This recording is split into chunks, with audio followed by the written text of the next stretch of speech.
Hello everyone and welcome to the Drums Quarterly Debate 2020.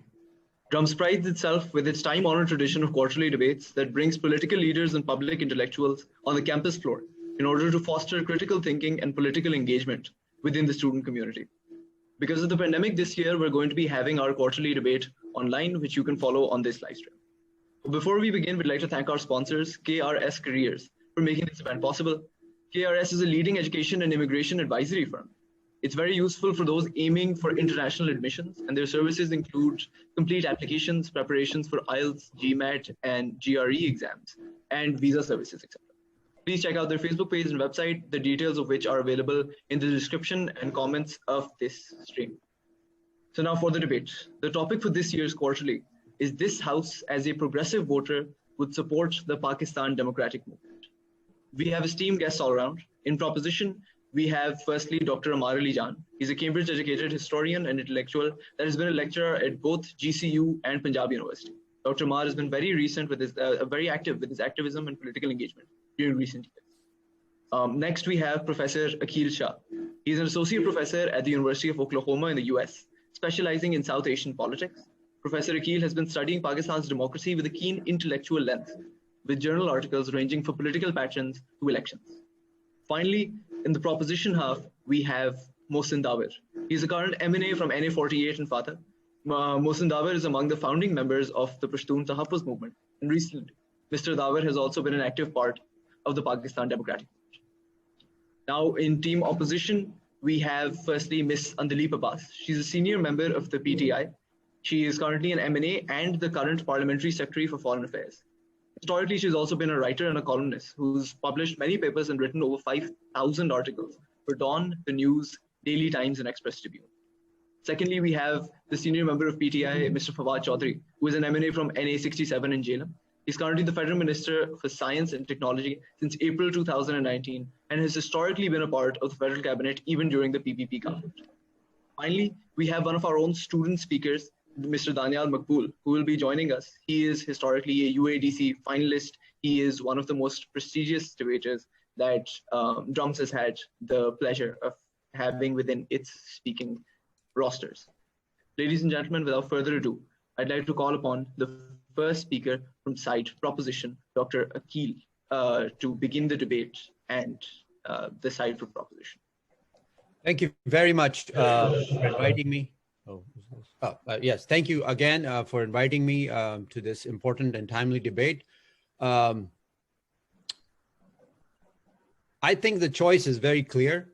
The choice that Pakistani voters, Pakistani Democrats and citizens face is between a military hybrid regime, a sort of halfway house between democracy and autocracy, controlled by the Pakistani military, and it has installed, as you all know, in power, a collection of grifters, political opportunists and turncoats under the PTI. And if you look at the state of Pakistan, the state of Pakistani politics at the moment, if you cherish your right to freedom of speech, if you cherish your right to dissent, if you believe in constitutional democracy and civilian supremacy, supporting the current hybrid regime is obviously, it's very apparent that this is not how democracy works. It's not even a democracy. It's a sham erected in the name of democracy. This system that we have today controls or wants to control almost every power, every lever of state power. The judiciary, the bureaucracy, the police. As you all know, the military and its intelligence apparatus has manipulated and trying to subordinate all alternative centers of power. It has forcefully curbed dissent in civil society. The media, as you all know, suffers from a serious degree of formal and informal censorship. Not to mention the egregious human rights violations that occur in Balochistan, in former Fatah. And so this represents a regime that basically can be summarized as a uniform despotism. So the alternative is very clear. The alternative is the choice is to oppose this hybrid regime. And uh, politics, let me say, is the art of the possible. It's the art of the attainable. And so the Pakistan democratic movement to me represents a historic shift, a tectonic shift in Pakistani politics. And the reason is that historically politicians from both the PPP and the PMLN and other parties have knocked on the garrison's doors to take a shortcut to power. And what that has done, it has allowed the military to divide and rule. PDM represents a kind of consensus, a kind of national consensus from across the spectrum. If you look at the composition of the PTM, people focus too much on the JUIF. But if you look at it, it has regional parties, it has religious parties, it has mainstream parties from all over Pakistan representing the federation, right? And so what does it represent? It represents and it demands an end to military interference in politics. That is Pakistan's fundamental political problem, right? We all have apprehensions about corruption and dynastic politics and ethnic divisions and religious extremism, which are obviously very important problems. But Pakistan's fundamental political problem is the historic civil-military imbalance in politics, which allows the military to basically take a lion's share of the budget without any questions asked. It allows it to place itself above any kind of accountability. It allows it to interfere in politics, to rig elections. And so to my mind, I mean, it's a no-brainer that the Pakistan democratic movement really represents a fundamental shift in Pakistan's traditional politics. No matter what apprehensions you have, the choice is very clear. The choice is between supporting, as I said earlier, a hybrid regime, which has installed a civilian sham, a civilian front in power that has basically brought ruin to Pakistan. You look at the economy, you look at the basic conditions that we have to operate in. And I would like to acknowledge the two other speakers on the proposition. It's very easy for me to sit across from a position of privilege and talk about democracy in Pakistan and human rights in Pakistan, but it's much harder to speak truth to power, and they're doing that at the risk of their physical and professional and personal security.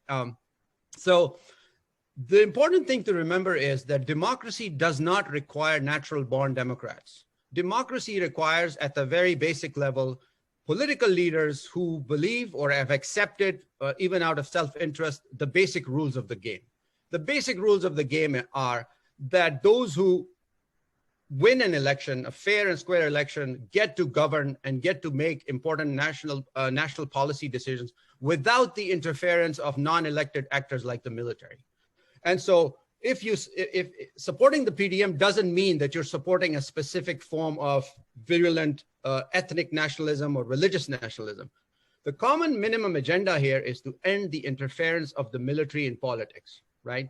And so all the other problems that we have are derivative of that fundamental problem. And the fundamental problem, as I keep saying, is military hegemony over the state, over society, over the economy, and over civil society. And if you have, and I believe every one of you listening wants to see Pakistan as a functioning, credible democratic state. And if you want that, we have to try and do whatever we can and resist and defy the hegemonic political military domination of the military. And in order to do that, we have to unite.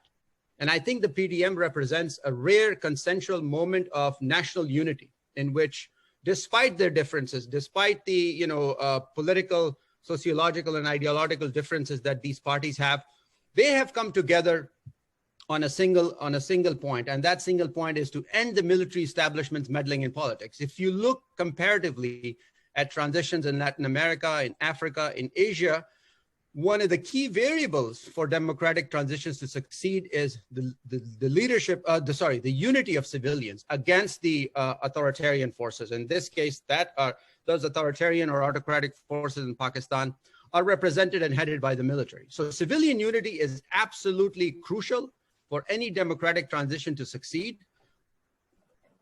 I know that many of you probably think, well, how can we support PDM as progressive voters because it's headed by an extremist Islamist party, and I have the same apprehensions.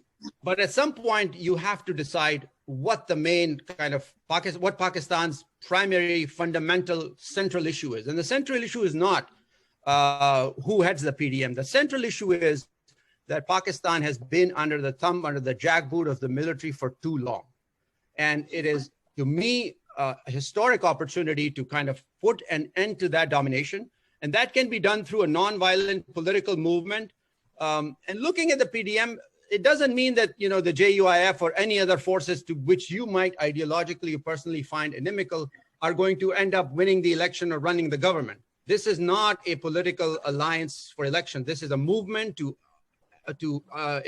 reduce and, if possible, eliminate the domination of the military. So supporting the PDM does not mean that you're supporting the JUIF.